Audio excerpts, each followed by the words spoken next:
This question is a good one because it says, I'm miserable. Why am I miserable even though there's nothing really wrong with my life? My circumstances are fine.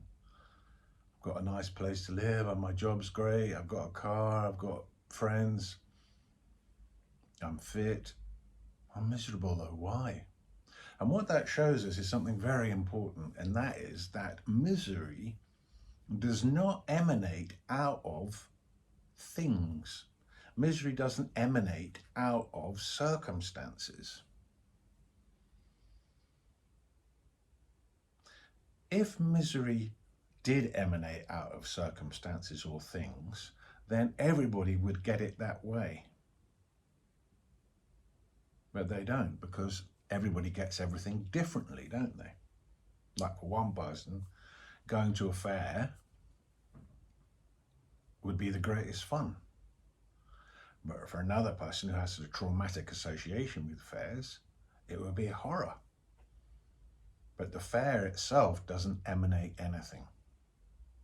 It just is. So the misery is not generated by the circumstances that you're in. The misery is generated by you and who you're being that your life is.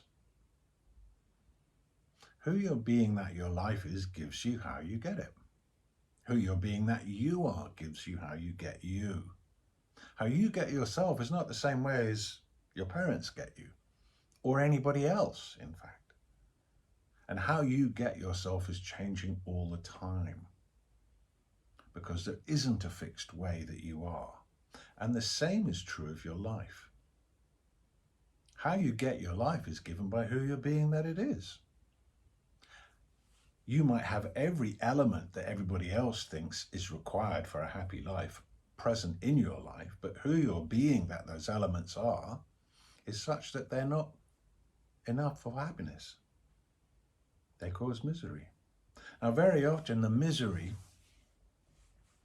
comes from something in the past that wasn't fully experienced back then. A disappointment, an expectation that wasn't met, a heart that got broken, a romance that didn't work out, a promotion that failed to materialize. And then sometime later, it kind of surfaces into your experience.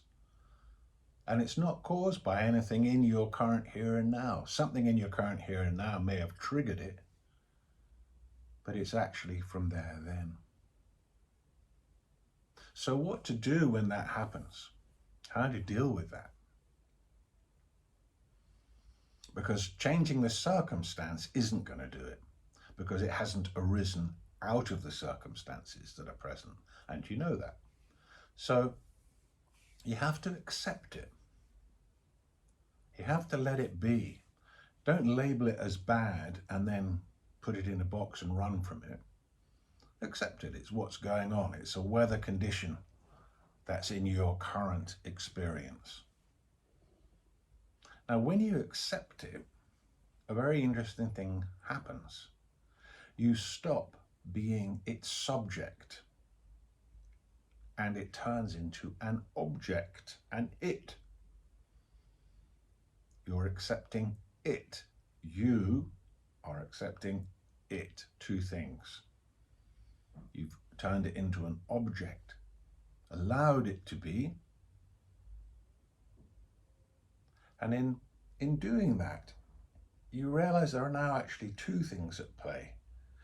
There's this feeling of misery, and there's that which is observing it. How do I know I'm miserable? Because I can feel it. I and it. So already you've made great progress. You've turned it into an object that can now be examined safely. Even if it was a huge misery, it would still be something that you witnessed. as you investigate the witness more and more, what you find is that nothing that has ever happened, no matter how traumatic, has ever actually touched the witness. In exactly the same way as when a great storm comes charging through the sky, after it's passed, the sky isn't damaged. The sky isn't touched at all. It hasn't learnt from the storm. It hasn't lost from the storm. It hasn't been dented from the storm. It's absolutely as it was. Now, the witness in you is the same. You can observe your misery. And when you do, and when you accept it and observe it, you'll find that there are insights that will be released in that acceptance. And you'll start to understand what the story of it is and why it's present. And as you feel it, you'll find that it dissolves. And perhaps then the next bit of misery will come up for resolution. It's a process. We're in a process. And there comes a point when all the unresolved feelings of the past are felt. And that then allows you a magnificent access to the here and now. You can be fully here and now because no longer are you there then. You're fully in this present. And then you become aware that the witness, to be the witness, is to feel a stable kind of happiness. It's not a loud happiness. It's a gentle, beautiful ground of happiness that gradually just appears in your life. And you realize you're sitting there one day and you go, wow, it's ages since I felt miserable. It's ages since I was angry. It's ages since I was upset. Because your focus has shifted. You've had a shift. And this will happen naturally as you seek out the witness, which is the deepest part of you. So why misery? Why am I miserable when everything is fine? Existentially, on the deepest level, you're miserable because you're not yourself. And your heart calls for it. It won't be happy fully until you are who you are.